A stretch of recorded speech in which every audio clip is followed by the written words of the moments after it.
Hi, I'm Christina. Let me tell you about the family I'm married into, the Andersons. Old money, a sprawling mansion in Connecticut, and more traditions than you can count. I work as a nurse at Hartford Hospital, and that's where I met their golden boy, Mark. He was in his residency when we clicked. Charming, sweet, and refreshingly different from his stuffy family. At least that's what I thought. Everything changed after the wedding. His mother, Eleanor, was the perfect mix of Cruella de Vil and Martha Stewart. She began showing her true colors immediately. Christina, dear, Anderson women don't work after marriage, she'd say, her tone dripping with condescension. Christina, honey, it's embarrassing to discuss hospital stories at dinner. My father-in-law, Richard, was no better. He'd sit in his study, nodding along in silence, puffing on one of his overpriced cigars. The only decent one was Claire, Mark's younger sister. She'd roll her eyes during Eleanor's lectures and shoot me sympathetic glances. One day, Claire whispered to me, they did the same thing to Mark's college girlfriend. Drove her out within months. But I wasn't going anywhere. I loved Mark, and he loved me, even if he had the infuriating habit of saying, that's just how they are, whenever I pointed out his parents' appalling behavior. Then the pain started. At first it was small, just faint twinges in my lower abdomen. Being a nurse, I knew something was wrong. But every time I brought up seeing a doctor, Eleanor would cut me off. Andersons handle things privately. We have our own family physician, she'd insist, referring to their ancient doctor who hadn't practiced in decades. When the pain hit hard, it nearly brought me to my knees. One evening during one of Eleanor's lavish parties, Claire noticed me gripping the counter. You look pale, she said, worried. I'm fine, I managed, but my legs were trembling. Mark stood across the room, deep in conversation with his father about hospital administration. Eleanor glided over, her pearls gleaming like a weapon. Christina, compose yourself. The Whitmans just arrived, she hissed. That's when everything went black. The last thing I heard was Claire shouting my name and Eleanor whispering sharply, not in front of the guests. When I came to, I was in bed. The room spun as I tried to sit up. We need to call an ambulance, I rasped. Don't be dramatic, Eleanor's icy voice cut through. Dr. Peterson will be here in the morning. He's handled all our medical situations for 30 years. Mark, my doctor husband, sat beside me, squeezing my hand weakly. Mother's right, he said. He treated my appendicitis when I was 12. I stared at him, disbelief battling with the pain that tore through my body. My husband, a man sworn to save lives, was siding with them. The betrayal was worse than the agony. At least let me go to the hospital myself, I pleaded, fumbling for my phone. Eleanor snatched it away with surprising speed. No hospitals, no outsiders. Family matters stay within these walls. Claire helped me to my room as the sounds of classical music and laughter drifted up from below. Once we were alone, she spilled everything. The Andersons had a sordid history of covering up medical emergencies to avoid scandal. Grandmother died because they waited too long.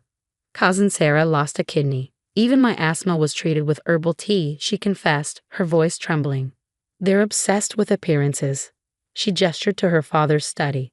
There's a whole room of medical records in there, every covered-up crisis, every hushed diagnosis. Suddenly, the pain spiked so sharply that I screamed. Mark burst in, his face torn. Mother says Dr. Peterson will come first thing in the morning. She'll be dead by morning. Claire exploded. Just like Grandma. As they argued, I discreetly reached for Claire's phone, my vision blurring. But I managed to dial 911. As the operator answered, I heard Eleanor's heels clicking ominously down the hallway. Help, I whispered into the phone. Hartford Hospital nurse, medical emergency, Anderson estate. The chaos that followed felt surreal. My colleagues at Hartford Hospital could barely believe their eyes when I was wheeled into the emergency room. Dr. Sarah Chen, my best friend from the cardiac unit, immediately took charge. Ruptured appendix with severe peritonitis. We need her in surgery now, she barked. Mark stood frozen in the waiting room as the perfect Anderson family image crumbled around him.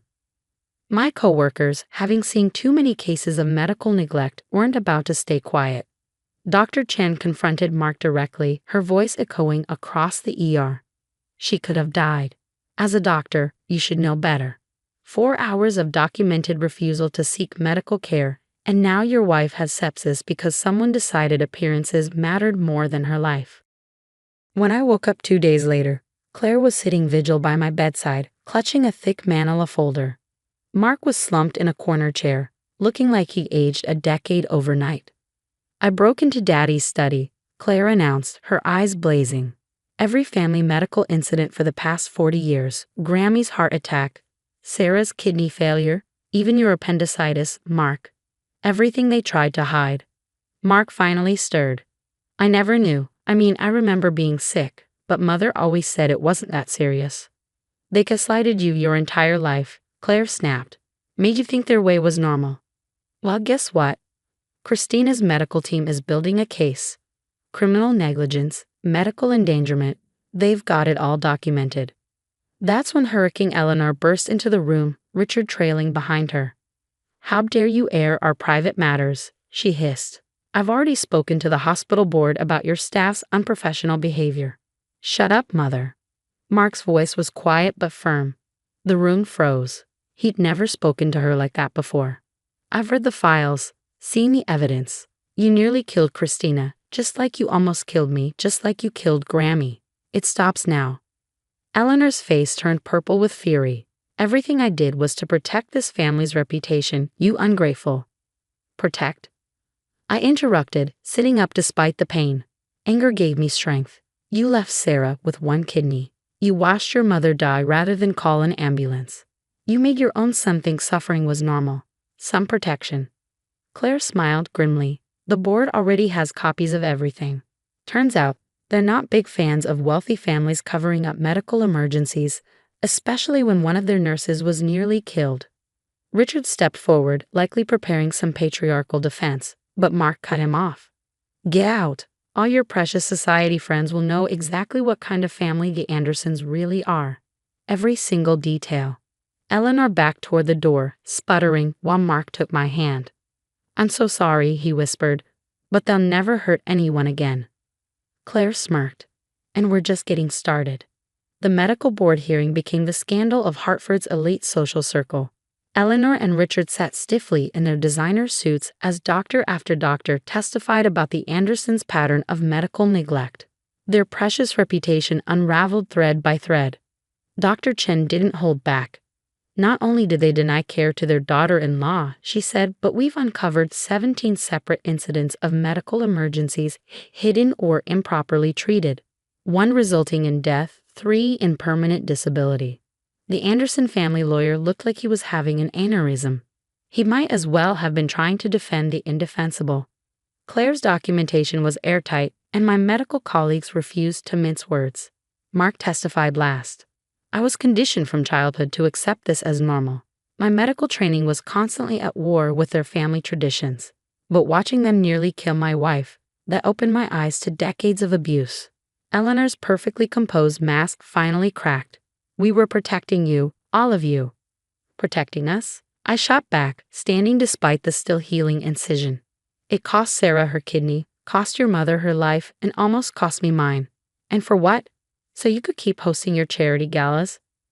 The board's decision was unanimous. Eleanor and Richard were charged with criminal negligence and medical endangerment. Their social empire crumbled as former friends scrambled to distance themselves. The mysterious illnesses and deaths in the Anderson family were no longer a mystery, but I wasn't done. During my recovery, I started a support group for survivors of medical neglect and family abuse. You'd be shocked how many wealthy families cling to similar traditions. Claire became our star advocate, using her insider knowledge to help others break free. Mark sold his share of the family practice and opened a clinic in an underserved community. No one gets turned away, he promised. No one's emergency gets ignored. Last week, I recently spoke at a medical conference about recognizing signs of familial medical neglect. Claire tells me that Richard now spends his days alone in that massive house, all his so-called friends gone, surrounded only by the very medical records that exposed his empire. Karma has a sense of irony, doesn't it? As for me, I'm still a nurse, but now I specialize in helping abuse survivors navigate the healthcare system. Every time I help someone escape a situation like mine, I think about that night I collapsed on their pristine Persian rug. Sometimes the best revenge isn't retribution, it's ensuring no one else suffers the same fate. That concludes Christina's shocking story about the dark underbelly of the prestigious Anderson family. But let's take a moment to reflect. Imagine being in a life or death situation like Christina's, where your spouse, a medical professional sworn to save lives, chose family reputation over your survival. What would be your breaking point? Could you rebuild trust as Christina did when Mark finally stood up to his parents? Or would his initial inaction, his compliance with Eleanor's cruelty, be an unforgivable betrayal? Consider the layers here. Mark watched Christina suffer for hours while following his mother's orders, knowing full well the potential consequences. He had been conditioned since childhood to prioritize family image over health and safety.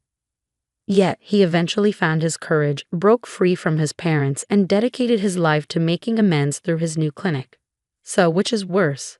The in-laws' active cruelty or Mark's passive compliance? And at what point does childhood conditioning stop being an excuse for harmful adult behavior? I'd love to hear your thoughts and experiences in the comments. Would you have called 911 sooner than Christina did? Would you have pressed charges against the in-laws? What would it take for you to forgive a spouse who initially chose their toxic family over your life? If this story resonated with you, don't forget to hit that like button and subscribe to the channel. Your engagement helps these important stories reach others who might need to hear them. Share your thoughts below, and let's have a real conversation about family loyalty, survival, and the courage to break toxic cycles.